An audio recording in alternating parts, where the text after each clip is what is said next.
Do you have a favorite engine A favorite from engine? your early days? From your early days. Like I have notes, like when I was reading your book, I really started to love the 409, even though I never drove one. The 409, 409. Favorite engine? Probably, I liked the 446 packs a lot. I liked the 427, 425 Ford, and I liked the small block Chevys, especially with a four speed. A four speed and a good small block was like a wonderful combination. Like if you took, I had a 67 Corvette big block, but if you took a 67 Corvette, 327, 350, four speed, and a decent rear, it was just a wonderful car to drive. Was that because of the faster revving? Well, it was just so well matched. The four speed was a Borg Warner T10, which was smooth as butter. The small block could rev 6,000 RPM.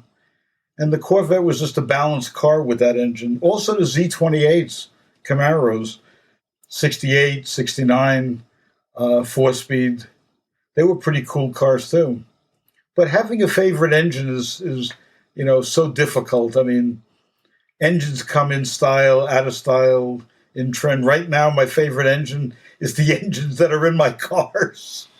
That's right. To look at in a more modern engine, I like the Chrysler with the long intakes. Yeah, the cross rams. Yes, with the long. I can't think of the word now. They I can were look better on the show. very sexy. And the Chrysler 300s. Actually, if you want to take a landmark car, the early Chrysler 300s, starting with the basic 300 and going a couple of generations, they were hell of a nice cars.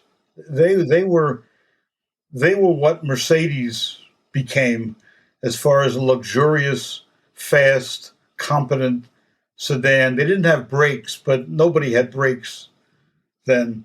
But they were really nice cars.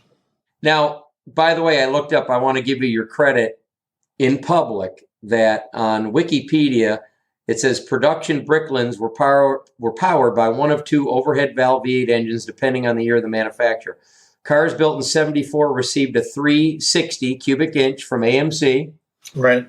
So you're 100% right with the single four barrel, 220 horse, and then cars built in '75 got a 351 Windsor.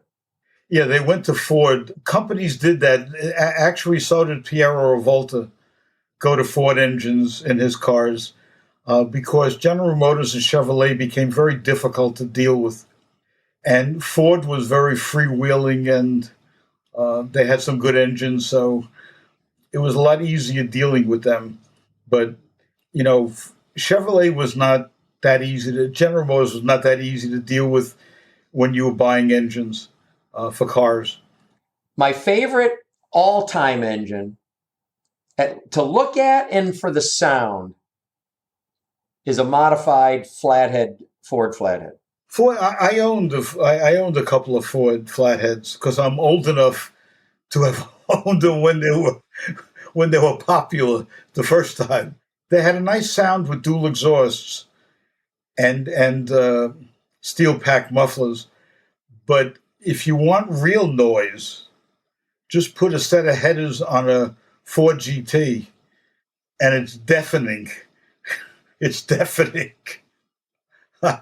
Is that what you have now? But I have a regular stock exhaust system, so mine is not that loud. But it's not loud at all, really. The sound of an engine is really important. You can do so much just with mufflers and exhaust system and converters and whatever. You can almost get the sound you want.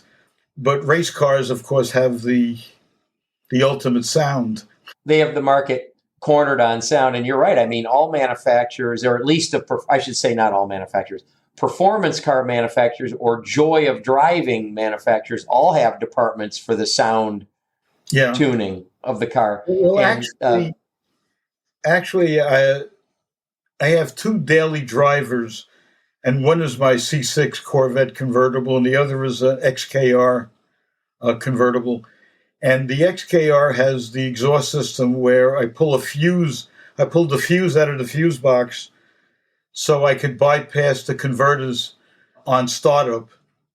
And then if I go over 3,000 or 4,000 RPM, it gets a little bit louder.